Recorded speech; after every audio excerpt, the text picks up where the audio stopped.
My wife's coffin was still warm under the lilies when my son, Hoyt, jingled the new house keys like a magician finishing a trick. "Look, Dad," he said, grinning at the brass tag with our family address engraved. "Mom's father set this up. The house and the 12 million are mine now. You don't need to worry. Or, well, you're not really needed anymore." I leaned against the foyer table Maribeth loved, the one with the crooked leg I kept promising to fix, and watched my boy measure rooms with a realtor's eyes. Grief leaves a taste like pennies. Entitlement tastes like dust. I got both. "Your mother wanted you secure," I said. My voice sounded like someone else's, someone who slept. "Security doesn't mean shutting the door on the man who built those hinges." He laughed, not cruelly, just young and triumphant, the way a man laughs when his shoes haven't yet met wet gravel. "You'll get an allowance," Hoyt added. "A modest one. We have to be smart." "We." That tiny word tried to throw a coat over a large insult. In the dining room, the portrait of Maribeth watched us. I swear, her painted mouth had more kindness than the room did. I felt old in the way a winter fence feels old, still standing, but every board remembering storms by name. My hands shook, so I put them in my cardigan pockets and found a peppermint from the church. I offered it to Hoyt. "For your breath," I said. "You're going to be talking a lot." He rolled his eyes. "Don't be bitter, Dad. It's just business. Granddad Orson wanted it this way." I nodded and looked at the floorboards I'd laid with my own hands knots like constellations, each one a Saturday. "If it's business," I said quietly, "then read the paperwork." He smirked. "Already did." "Funny," I said, and the peppermint cracked under my tongue like a punctuation mark. "Because the lawyer just asked me a question no businessman could ignore." And that's when the first crack in my son's certainty began to show. The lawyer's office smelled like lemon polish and old secrets. Mr. Halberd was the kind of man who never sneezed, even around dust. He looked at Hoyt over his tiny spectacles, then at me like he was watching a play where the actors didn't know their lines. "Mr. Collins," he said, turning to my son, "before we proceed, have you actually read the will? Or did you just read the bold parts?" Hoyt laughed. "I know what it says. My mother wanted me to inherit the estate. My father's already retired, so—" Halberd raised one eyebrow, slow as sunrise. "Ah, you think you know." Then he opened a drawer and pulled out a document thick enough to stop a bullet. "See, your mother left 2 letters, one public and one sealed." Hoyt frowned. "Sealed?" "Yes, the one addressed to your father." My son's face twitched just a small movement, but it was the first real emotion I'd seen since the funeral. I sat quietly, letting the silence stretch. Old men learned to let silence do the punching. Halberd slid the sealed envelope toward me. "Mrs. Collins was very particular about timing. She said this letter should be opened only after her passing and only after you, Mr. Hoyt, made your intentions clear." Hoyt crossed his arms. "What's that supposed to mean?" The lawyer smiled faintly. "It means she knew you better than you thought." I couldn't help but chuckle. "Son, your mother always did love surprises. Remember when she hid your college fund inside your Xbox box? You almost sold it at a yard sale." He didn't laugh. I did, loudly. The lawyer chuckled too, the kind of laugh that sounds polite but hides a grenade pin behind it. Then I tore open the envelope. Inside, her handwriting neat, steady, full of the woman who kept our chaos in check for 40 years. And as I began to read the first line, Hoyt's confidence started to drain like warm rain through gravel. Because what she wrote next wasn't about money, it was about truth. Her letter began the way she always spoke to me, like I was both her partner and her favorite student. "Henry," it said, "if you're reading this, then you've probably already calmed down and made coffee before opening it. You always think clearer with caffeine." I smiled. She was right, I did have a mug sitting there, trembling slightly in my hand. Then the next line hit harder. "Hoyt will think he's won. Let him. It's the only way he'll learn that money doesn't love back."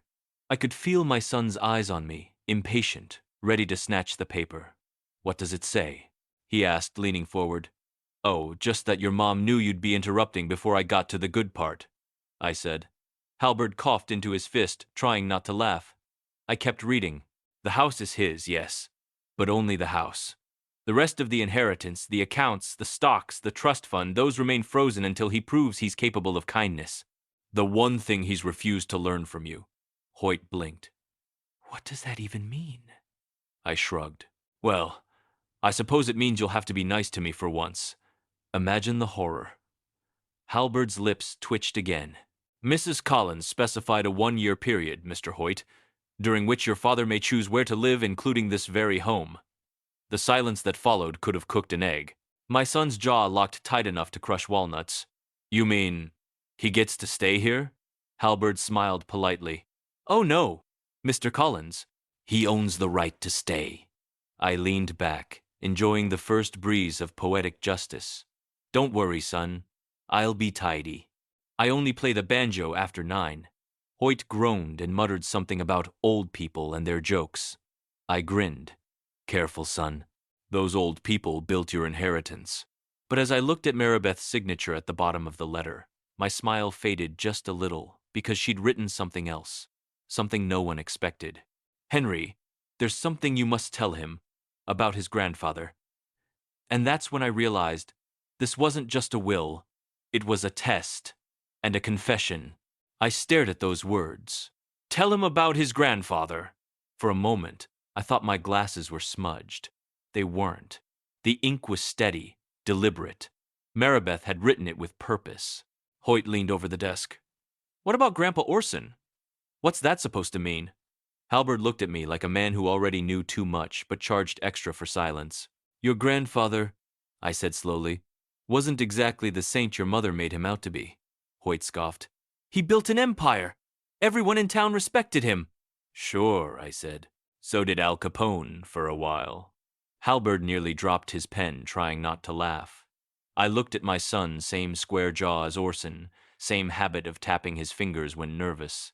Your grandfather's business wasn't clean, son. Your mother spent her whole life covering the dirt so you'd never touch it. He frowned. That's ridiculous. She adored him. She pitied him, I corrected. Big difference. He made deals that would make a vulture blush. And when he passed, he left her enough money to wash the guilt, and enough guilt to drown the rest of us. Hoyt blinked, confused. You're saying the money wasn't all his, I finished, and neither is the house. Half of what you just bragged about was built on somebody else's tears. For the first time, he didn't have a comeback. He just stared at me like a kid who's just realized the magician's trick isn't magic, it's mirrors. Halbert cleared his throat. Mr. Collins, if I may add Mrs. Collins's instructions also include community service requirements for her son, Hoyt snapped. Community what? I'm not doing charity work, I chuckled. Oh, come on, son. Maybe you'll discover what a mop looks like. It has bristles, not buttons. Even Halbert laughed out loud this time, full-bellied, the kind that bounces off office walls like applause. But deep inside, as I folded the letter, I felt something heavier, a quiet truth pressing on my ribs. Maribeth hadn't just planned revenge. She'd planned redemption, and I wasn't sure which one would hurt my son more. But one thing was certain, she'd left more than just money behind. That night, I couldn't sleep. The letter sat on the kitchen table beside a cup of cold tea and my old hearing aid that whistled every time the fridge hummed. The house, now technically his house, felt strange, like it knew it had changed owners and didn't approve. I sat there in my robe, watching the porch light flicker. Hoyt was upstairs, pacing.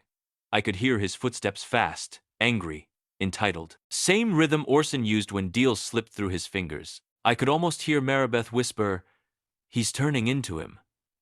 Around midnight, Hoyt came down, barefoot, holding a whiskey glass like it was a trophy. So what, Dad? Mom just wanted to humiliate me? Make me do charity work like some Boy Scout? I smiled. Well, you always look good in a uniform. Maybe you'll earn a badge for basic humanity. He rolled his eyes. You think this is funny? I think it's fair, I said. And funny. Fair and funny, that's rare these days. He poured himself another drink, muttering, I worked my whole life for this family. You worked 3 years at a marketing firm, I corrected, and half of that was remote. Even he cracked a reluctant grin. You're impossible. I prefer retired, I said. taking a sip of tea that tasted like old paper.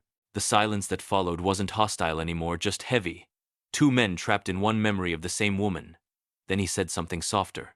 Why didn't she tell me? About Grandpa? Because she wanted you to remember him for his Christmas gifts, not his skeletons, I said. And because she hoped you'd grow different. He looked away, his jaw tight. Guess I disappointed her, I sighed. We all did, son. The trick is disappointing her less each year. He laughed through his nose. She'd hate how sentimental you sound right now. She'd hate your haircut more, I said, and for the first time in weeks, we both laughed. Then the laughter faded, and he asked quietly, So what now? I looked at the folded letter again.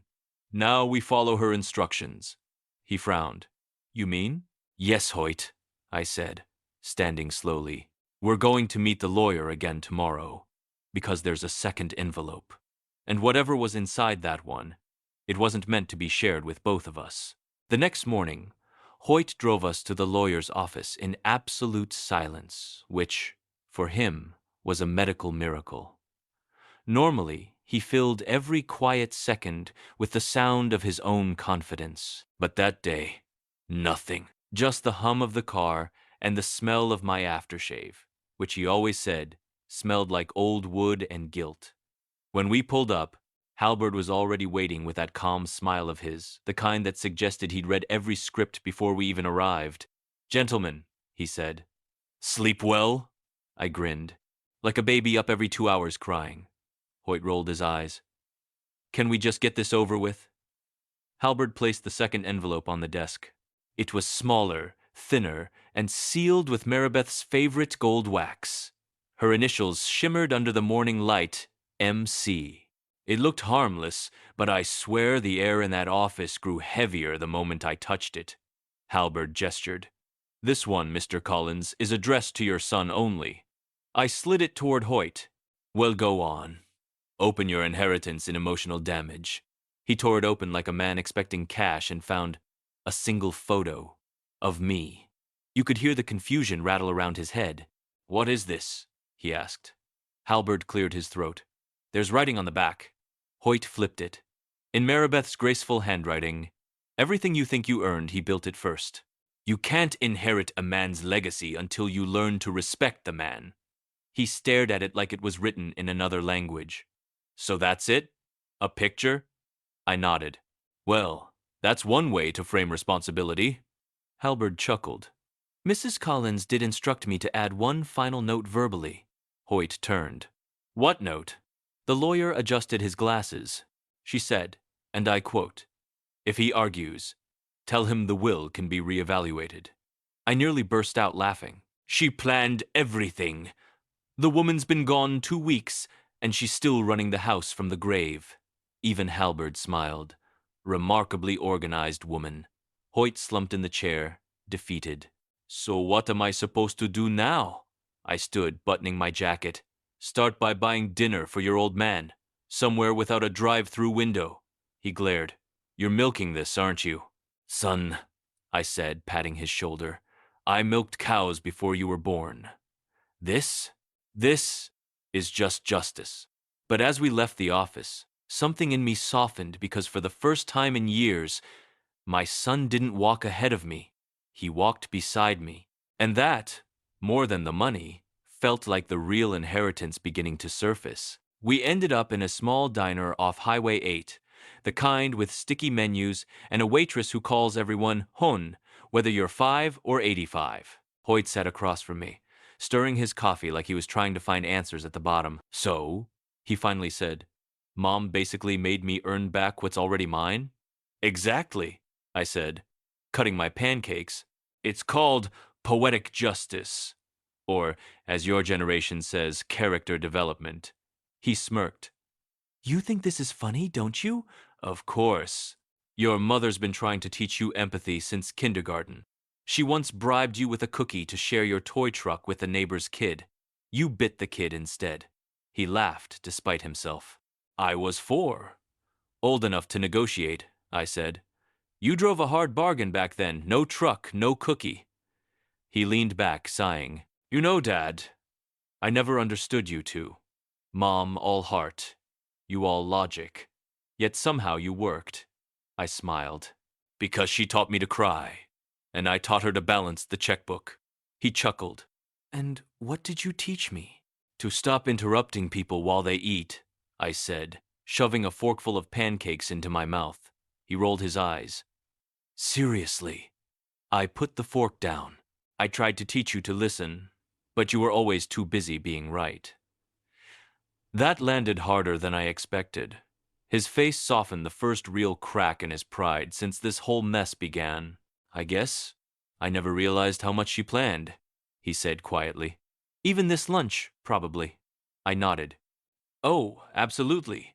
She's somewhere up there right now, watching, saying, finally they're having a real conversation that doesn't involve Wi-Fi. He laughed, and for a brief second, I saw my boy again, not the man chasing money, but the kid who used to fall asleep on my shoulder during road trips. Then the waitress arrived with the check. I reached for it. He stopped me. I've got this, he said. Least I can do for my new landlord. I raised an eyebrow.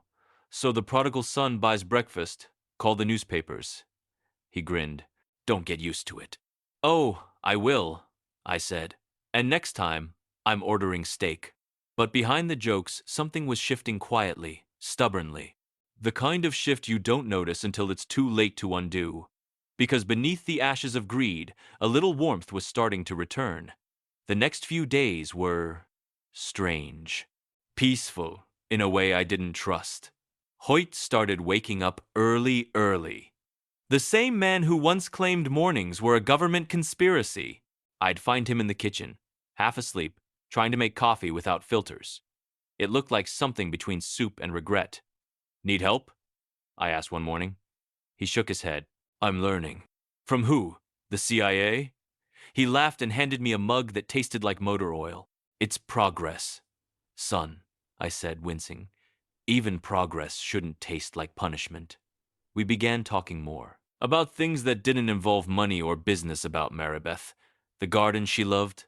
The time she got stuck in the attic because the ladder jammed and I had to bribe her out with pie. For the first time, he didn't roll his eyes at my stories. He listened. He even smiled. Sometimes he'd ask questions.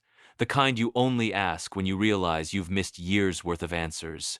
Then one afternoon, he came home from volunteering at a local shelter, part of his mandatory kindness training, as he called it. His shirt was covered in dog hair. How was work? I asked. He dropped onto the couch. A golden retriever named Daisy stole my sandwich. I nodded. Welcome to real life. It's full of daisies.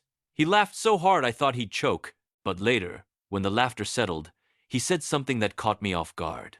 Dad, I get it now. What Mom meant. Kindness isn't charity, it's currency. And I've been broke for a long time. I stared at him, that familiar lump building in my throat. Your mother would have been proud. He smiled. She already is, probably laughing that it took $12 million to teach me basic decency. I chuckled. Hey, some people go to college for less. That night, we sat together on the porch, watching the sunset bleed across the sky like spilled wine. For once, neither of us said much. We didn't need to. The silence wasn't heavy anymore. It was full like the house itself had exhaled. But peace never lasts long in a story like mine. The real twist was still sitting in the lawyer's safe, waiting for the final reading Maribeth had scheduled exactly 1 month later. When the day of the final reading came, I dressed in my best suit, the one that still smelled faintly of mothballs and church dinners. Hoyt showed up in a pressed shirt and new shoes that squeaked with every step. I told him he sounded like a nervous duck. He told me I smelled like old wood polish. We called it even Mr. Halberd greeted us with that same mild smile, like he'd been waiting for the last act of a play he already knew by heart. Gentlemen, he said, gesturing toward 2 chairs, shall we conclude Mrs. Collins's masterpiece? Hoyt shot me a look. Why do I feel like she's about to prank us from beyond the grave? Because she probably is, I said. Your mother never trusted a dull ending. Halberd opened a thick brown envelope. This is the final clause of Mrs. Collins's will. It pertains to the long-term ownership of the estate and all attached assets.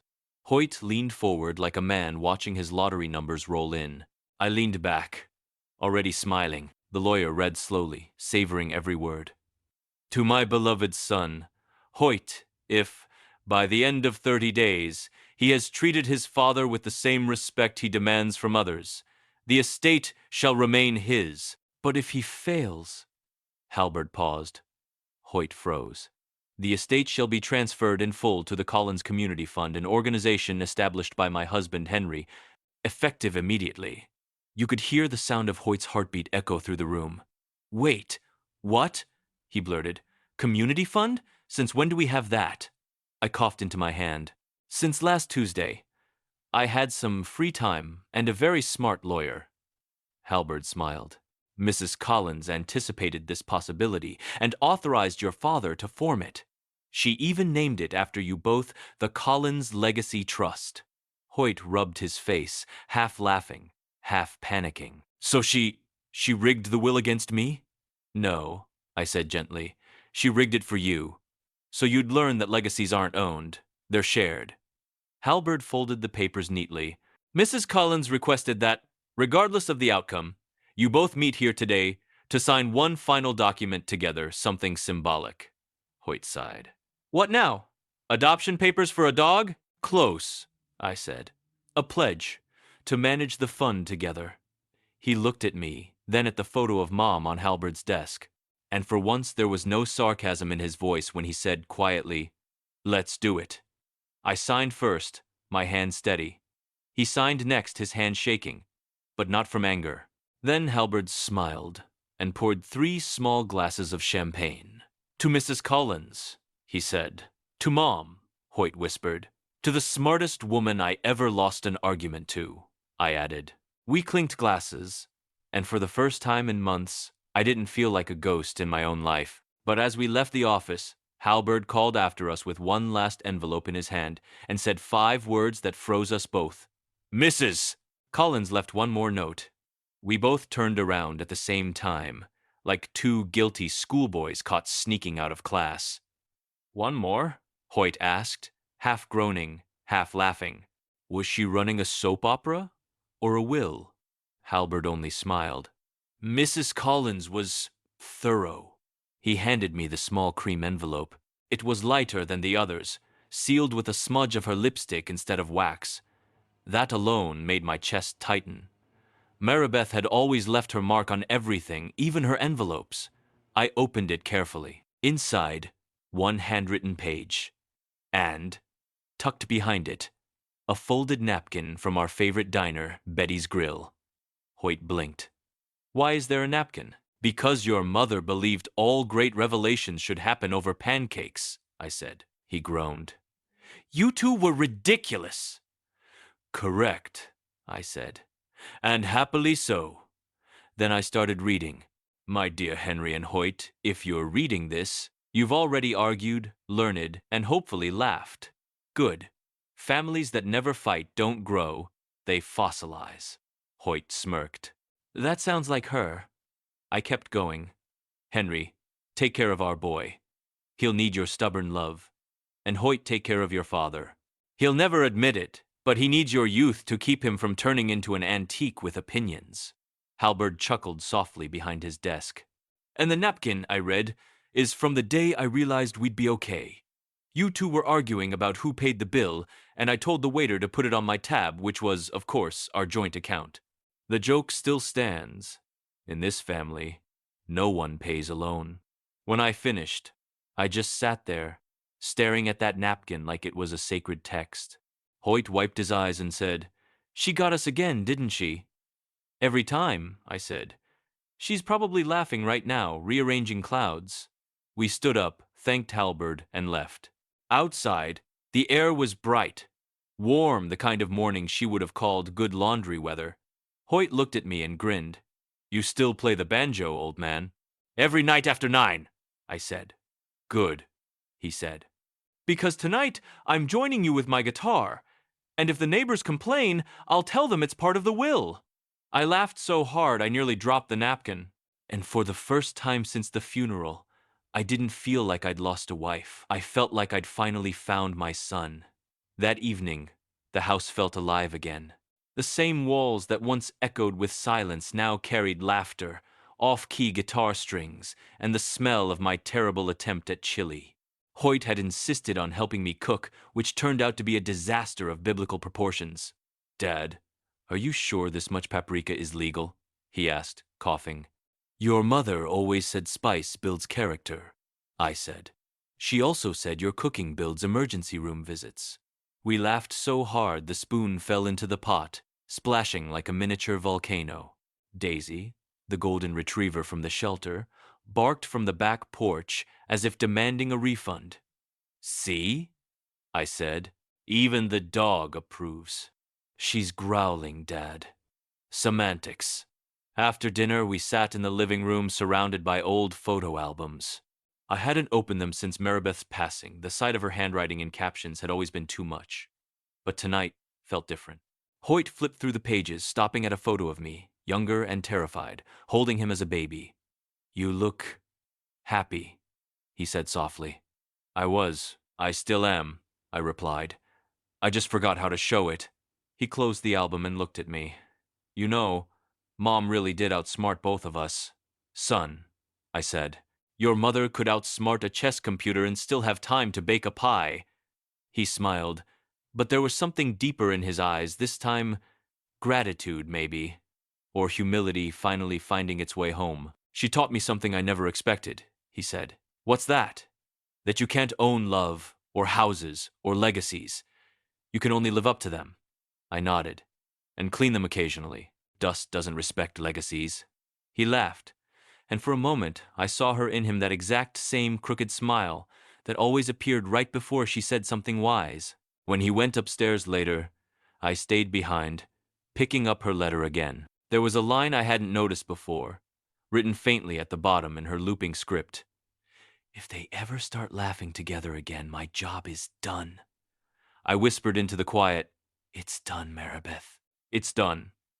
And for the briefest second, I swear I heard her reply, not with words, but with the creak of the floorboards she used to cross every night before bed. Maybe ghosts don't haunt houses. Maybe they just stay long enough to make sure we've learned to live again. Weeks passed, and life settled into something that felt real again. Not perfect, not dramatic, just quietly human. Hoyt kept volunteering at the shelter, though I suspected he stayed mostly for Daisy. He swore she needed emotional support, but judging by how often he brought home chew toys, it was clearly him being rehabilitated. One morning, I found him sitting on the porch steps, sipping coffee that didn't taste like punishment anymore. He looked peaceful, that dangerous kind of peace people find when they finally stop pretending to be someone else. "You're up early," I said. He smiled. "Old habits. Thought I'd watch the sunrise." "You mean that big glowing thing in the sky you usually sleep through?" He chuckled. "You ever think Mom knew we'd end up like this?"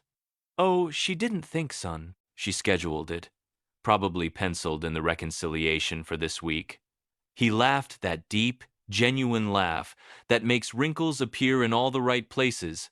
Then, quieter, he said, "I think I finally understand her letter. The money, the tests, the lessons. It wasn't punishment. It was her way of giving us one last project." "Project?" I asked. "Yeah," he said, "fixing us." I nodded slowly. "Well, if we're fixing things, I called dibs on the garage door. It's been squeaking louder than your teenage excuses." He smirked. "You know, for a guy who almost got evicted from his own house, you're pretty smug." "Son," I said, patting his shoulder. "I've lived long enough to know smugness is the last luxury left when hairlines vanish." We both burst out laughing. Daisy barked, offended by being left out of the moment. That afternoon, we drove to the cemetery, not out of sadness, but gratitude.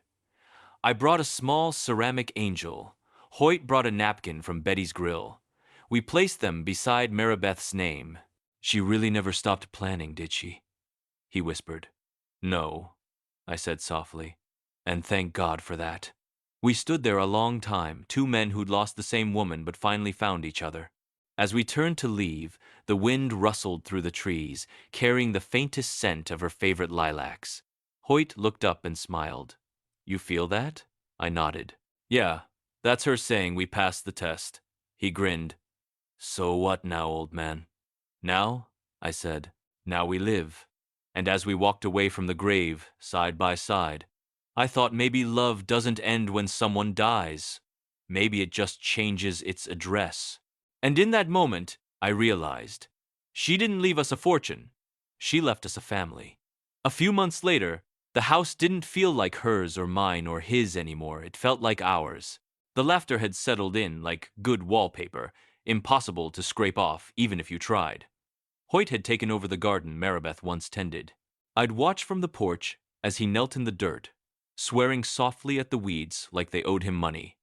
Dad, he'd shout, why is this plant attacking me? Because you forgot to water it for a week, I'd yell back. They're rebelling, he'd glare. You're enjoying this? Immensely, I said, sipping lemonade like a retired villain watching his plan unfold. Sometimes the neighbors stopped by, mostly curious how two grown men could laugh so much while pretending to work. I told them it was simple. One of us does the digging, the other supervises. Guess which one of us still has a functioning back? One afternoon, I found Hoyt sitting by the rosebush Maribeth planted on our 30th anniversary. It hadn't bloomed since she passed until now. A single pink rose had opened, trembling in the breeze. He touched it carefully, his voice low. Do you think she'd be proud of me now? I looked at him, his messy hair, dirt-stained hands, and that shy, awkward smile that finally looked like hers. She already was, I said. She just needed you to notice it. He nodded, eyes glassy, then tried to lighten the moment. You gonna start tearing up too, or should we call it even? I sniffed. No, that's just my allergies. The air's emotional today. He laughed, and for a while, we just sat there in quiet comfort, two generations finally breathing the same rhythm. As the sun began to dip, he turned to me. You know, Dad, when Mom passed, I thought I inherited everything. Turns out, I inherited nothing until I earned you back. That hit me right in the ribs. The good kind of ache. The kind that reminds you you're still alive. I smiled, blinking hard. Careful, son. You keep talking like that, and I might start writing poetry. He groaned. Please don't. The world isn't ready for your rhymes. Neither was your mother, I said. But she survived 40 years of them. We laughed until Daisy barked again, chasing her tail as if cheering us on. And I realized grief had finally stopped shouting. Now it whispered, gently, like a friend reminding me that love doesn't leave. It just changes its tone. And that's when I knew Maribeth hadn't really gone anywhere. She'd simply moved into the spaces between our laughter. Autumn rolled in quietly, the kind that paints the trees gold and makes old men nostalgic for things they can't quite name. The air smelled of rain, cinnamon, and fresh beginnings. I was sitting on the porch tuning my banjo when Hoyt came out holding 2 mugs of coffee. He handed me one. Half cream, no sugar, just like you taught me. I sniffed it suspiciously. Smells like guilt and burnt hope. He grinned. That's because I made it myself. We sat in comfortable silence for a while. The kind where you don't need to talk, because the quiet is finally kind. Dad, Hoyt said after a bit, I've been thinking about selling the house. I turned, ready to protest. But then he smiled. Not to leave to build. Out back. A small studio for you. A place to write, play music, scare the raccoons. I laughed. So you're building me a shed with better marketing? Exactly, he said. A luxury emotional processing unit. We both laughed, and I swear, I heard Maribeth's laughter echo faintly in the wind, that same warm sound that used to fill the kitchen whenever I tried to fix the toaster and nearly electrocuted myself. He looked out toward the garden. You know, I used to think strength meant control, that love was about keeping things houses, money, people. But it's not. It's about letting things breathe. I nodded. Your mother tried to teach me that for 40 years. Took her 2 weeks in the afterlife to succeed with you. He smiled softly. Guess I was the slow student. I patted his shoulder. You were, but you had a good teacher. Then, as the first leaves began to fall, he said something that stopped me cold. I think we should rename the fund, he said. To what? I asked. He looked at the sky. Maribeth's promise. Because she promised we'd be okay, and somehow she was right. I couldn't speak for a moment, just nodded, eyes stinging in that embarrassing masculine way men call dust. He nudged me gently. Don't cry, old man. You'll rust. I grinned. If I rust, at least I'll shine doing it. That evening, as he drafted the new plaque for the fund, I watched him from the porch, this man who'd once told me I was useless now building a legacy in his mother's name. And I realized something she probably knew all along. You can't teach love with lectures. You teach it by leaving a space only kindness can fill. And somehow, without even being here, Maribeth had done just that. Winter came gently that year. The snow didn't roar. It whispered like it knew the house had earned a little peace. Hoyt finished the studio out back. He called it Dad's Place, but on the little wooden sign underneath in smaller letters he'd carved, Co-founder Mom. I stood there staring at it, pretending to inspect the paint so he wouldn't see my eyes glisten. Inside, there was a chair by the window, my banjo on its stand, and a small framed photo of Maribeth smiling at a pie she'd burned years ago. The caption he'd added underneath read, Still perfect. Hoyt came in, brushing snow off his jacket. What do you think? I looked around and said, It's missing one thing. He frowned. What? A fridge. With pie, preferably unburnt. He laughed so hard he had to sit down. I'll add it to the renovation list. Then he got quiet. Dad, I know I can't undo what I said about you, about the house, about everything. But I want you to know I see it now. I see you. I smiled and handed him the old peppermint I'd been carrying since the funeral. Then I guess we're even, son. You inherited everything that mattered. He stared at the candy, then laughed through tears. You kept this all this time? Of course, I said. It's cheaper than therapy. We sat together, watching the snow fall through the glass. No noise, no anger, just warmth. Daisy lay between us, snoring like an old engine, her tail twitching in dreams. And as I looked at my son, older, humbler, human, I felt the quiet weight of peace settle in my chest. Not victory, not revenge, just peace. Outside, the wind rattled the windows softly, and for one brief moment, I could have sworn I heard her voice again. Light, teasing, full of love. See, Henry? You two finally built a home. I smiled at the empty air and whispered, We did, Maribeth. We finally did. Hoyt raised his mug toward the window. To Mom. I lifted mine. To promises kept.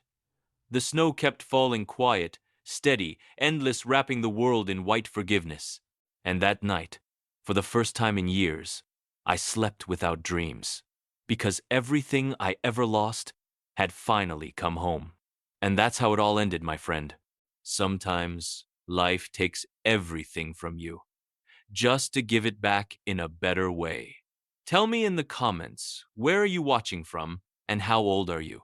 I love seeing how far these stories travel. And if this one touched your heart, make sure to subscribe. More stories are coming, every one of them, real as life itself.